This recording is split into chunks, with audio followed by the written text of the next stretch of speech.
Chapter 3. Faith, Schools of Thought and World Vision. Intellectual and philosophical definition, as well as faith, are essential requirements of a soundly conceived ideology. It presupposes a universal perspective based on a particular logic and insight, and supported by a systematic reasoning concerning the world, as well as faith. Faith gives it the power of creating attachment and love for objectives higher than the individualistic and private ones, a fact recognized in some modern schools of thought, like they intend to create an ideology minus faith. They wish to set up a system on pure philosophy, without faith, as a kind of love for a higher objective, and that is not possible. Sometimes they set up a remote shadow which is based on human fancy, and nothing more. Yet, an ideology is based on faith that makes it sacred, if its foundation is not faith and is merely an intellectual system. It cannot rouse love and affection, since it lacks a logical basis, though it can be imposed by force or sue. A school of thought is a single, practical system, and not only a theoretical one or something related to theoretical sciences. This system means the idea about what exists. For example, Aristotle's or Newton's physics, each represents a theoretically conceived system. A practical system is what it is. For the ancients, too, knowledge was divided into theoretical and practical. In an empirical system, an investigation aims at finding out the best way, such as concerning how should man live, and how a society ought to be. One pillar of it is organization, which consists of parts, each of which has its own place, task, and significance. It cannot be a collection of scattered thoughts which cannot lead to a coherent system.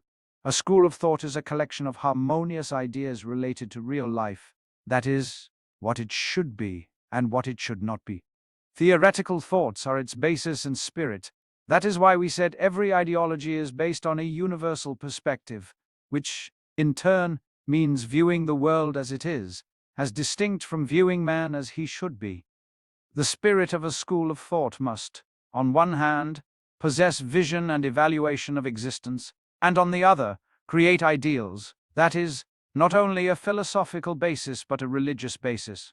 It should offer something to be loved, a moral, as well as a social ideal. Astronomy gives us some knowledge about the celestial bodies that exist, but it says nothing about how they should be or should not be, since such matters do not concern human life. A school of thought offers something in which an ideal is presented to man. Monotheism is capable of providing a basis for philosophizing in an universal perspective, so as to obtain an insight into existence.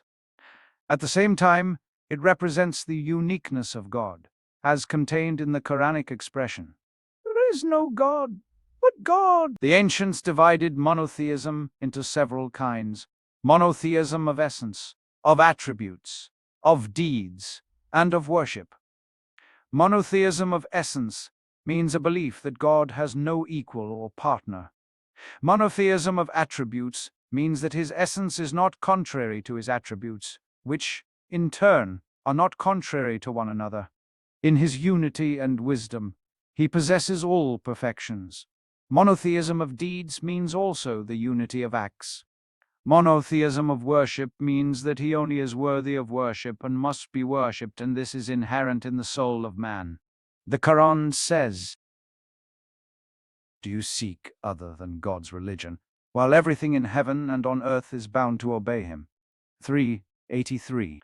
Our worship is in fact a kind of voluntary surrender and obedience, as indicated in Genesis 1, in which everything that is created sings his praises. In monotheism of worship, God's essence is the ideal of man. As he is unique, there is no dualism for him, and he is the origin of universe, and the only object of worship, and worthy of it. Thus, monotheism has two properties. It is firstly a kind of vision and evaluation of existence, and secondly an ideal for man. Marxism is entirely different. It is a materialistic vision, which accounts for living, but is not an ideal, and can never offer an ideal aside from an economy. Seekind. It offers to safeguard the interests of deprived classes as an objective, and tells them to try and seize their rights. But this is only a defective goal, and may be supposed to be an ideal until one attains it. And once attained, what? Then it is an end of ideology, and a materialistic goal cannot be construed as a sacred goal. It is not above human objectives, and self-sacrifice in it is illogical, since it comprises the materialistic ideal. To secure material gains through self-sacrifice is essentially self-contradictory. Can that be called an ideal? Marxism is in fact an absence of ideals and is a return to individual instincts. Its power lies in breaking fetters. It cannot account for all aspects of life, including political, social, economic, and moral ones, except indirectly. In such a case, justice and ethics lose. A school of thought may evidence a spirit determined by the relationships of cause and effect. However, a school of thought must have a suitable idea so as to lend a world perspective. The converse is not true, since a world vision without a suitable ideal does not by itself provide an overall elan or spirit in a school of thought. To be constructive, man looks to the future, not to the past and present. Therefore, philosophy alone is not enough.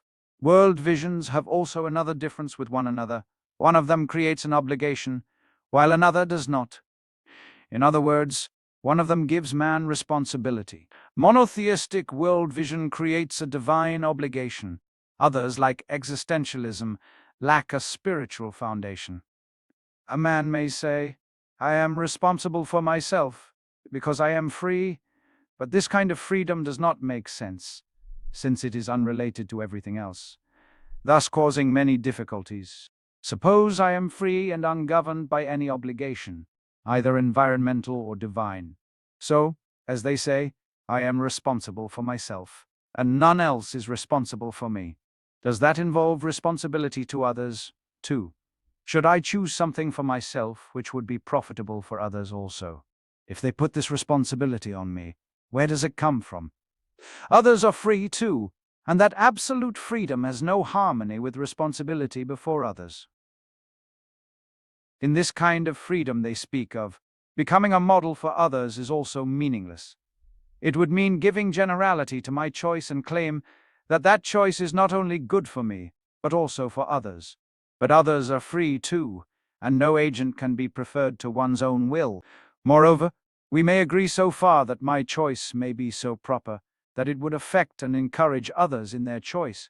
But this influence is different from a feeling of responsibility in my conscience, who would create an obligation in me to act in a particular way or not, keeping in view its effect on others.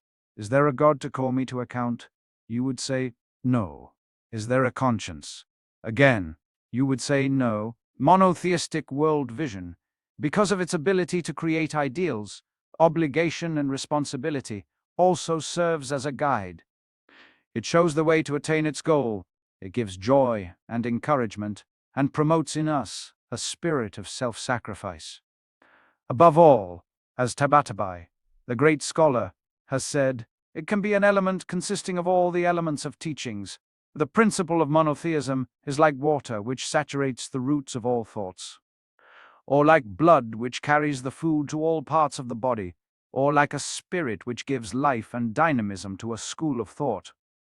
Concerning an ideal, Sartre and others say that man should not stop at a boundary, but he should go beyond it and change the previous plan for a new goal, and in this way advance constantly. This means perpetual motion in a direction without having a definite goal and destination from the beginning, like someone who walks as far as he can see until a new horizon opens before him to go on. He does not wish to reach a definite point, for he considers it the point of death. In monotheism, however, the goal is always there from the very beginning, clear and unlimited. As well, it always remains new and challenging. No other world vision constitutes the source and spirit of a school of thought, as both an ideal and a motivating force. At the same time, monotheism creates obligation, produces joy, provides guidance, and encourages self-sacrifice. It sustains comprehensive development of a community so that all problems may be solved. It is only monotheistic world vision which is comprehensive enough to possess all the above qualities.